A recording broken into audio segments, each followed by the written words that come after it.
Your sad devotion to the modding community has not stopped the Creation Club from killing it off. Face facts, free modding is dead, and I find your lack of faith disturbing.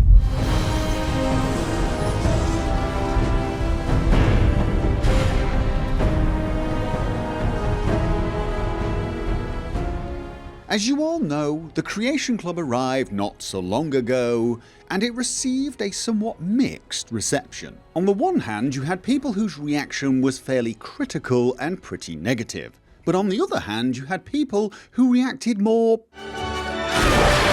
It's safe to say it was fairly universally unpopular. However, contrary to the belief of many, free modding did not die that day. Indeed, it is alive and kicking. Specifically, it's kicking the Creation Club in the pants.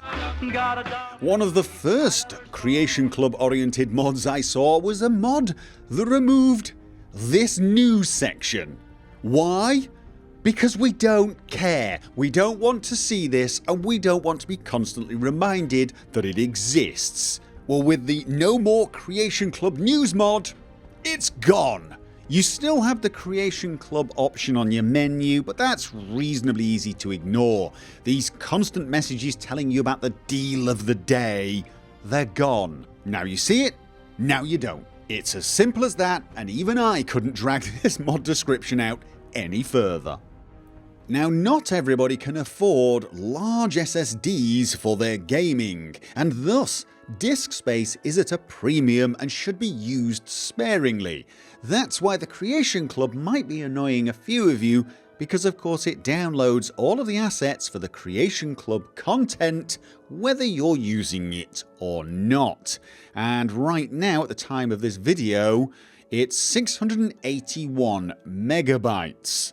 It's probably going to grow. Now, maybe one day they will stop this, but for now, if you find your hard disk is getting a little full and you would like to free up some space, you can actually do it with a mod called Creation Club File Fixer. You just activate this mod, and all of these files get replaced by super small versions that come to 224 bytes. That's not megabytes, that's bytes. It just replaces them. Don't worry, if you want to get them back and you're using something like Nexus Mod Manager, you can of course disable it, and those files are back to their usual bloated selves. It's as easy as that to free up a few extra megabytes.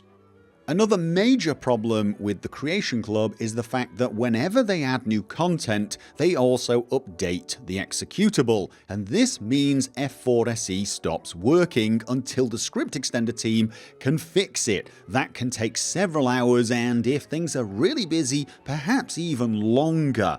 This is not good, especially seeing as we don't seem to be able to prevent the updates from happening. However, thanks to C. Dante, the mod author of Transfer Settlements, that is no longer a problem. He has created something called the Fallout4.exe Auto-Backup. This incredibly useful and yet amazingly simple mod creates a backup of your Fallout4.exe file each time you run the game via F4.se. It stores these backup files in a folder called Auto-Backup Executable, and it separates them by Fallout 4 script extender version. So, if the game updates, but Fallout 4 script extender has not yet updated, you can simply go to the correct folder, copy this file back into the main game file, and you will have reverted your game to the version that is actually compatible with the script extender that you are using. Don't worry if you're a little nervous about doing that. I am going to make another video where I show you the process in great detail, and believe it or not, it's actually remarkably simple. But that's basically it. It's actually going to be useful even for things that are not related to the Creation Club, because of course these games do get updated occasionally, and when that happens you have to wait for the script extender to catch up. With this mod, you don't. The last three mods did their best to either remove some of the problems you get with the Creation Club or just hide it from us so we cannot bother about it. But the next mod does something far more important. It gives us an example of what the modding community can do versus what the Creation Club is offering. It's pretty much an open hand slap to the Creation Club, and it's one I'm absolutely thrilled to see happen in Fallout 4. For those of you who haven't guessed, I'm talking about the MCM, the Mod Configuration Menu. I cannot overstate the importance of this mod. It really is going to change things for modding in Fallout 4, and again, it's just yet another example of what the modding community can do. Now, a number of you may have used mods that allow you to change settings via some holotapes in the miscellaneous section. I've got a couple of mods that do this, and the system's pretty simple. It works. It gives you a holotape, you can change some things, and, you know, it did the job it needed to do. But it's a bit slow, it's a bit clumsy, and let's face it, it's not the best solution.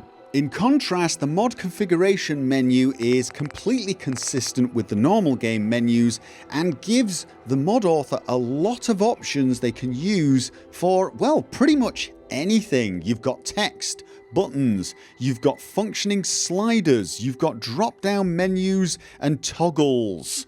It even allows you to set up and bind hotkeys for certain functions. For example, in the quick trade, I can just click on this and change the hotkey to something else, or that it will give me a warning when I'm trying to bind it to something that's already bound. And there you go. It's that easy. This is a game changer in my opinion. This is something that's going to become pretty much standard if the other games that used MCM are to be judged by. For those of you that don't know, MCM first appeared in Fallout New Vegas and was created by a mod author called Pellinor, and it really did change the way we thought about mod settings. It became the standard way to change settings for pretty much all the mods I know of. Most people would say it was absolutely essential for modded New Vegas.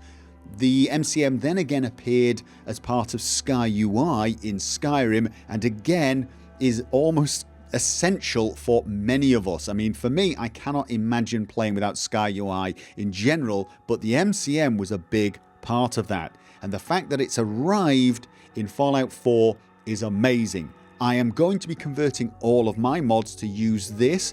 Don't worry if you don't want to run this mod. I will leave the tapes in as well. I will find a way to disable them for anyone who's using MCM.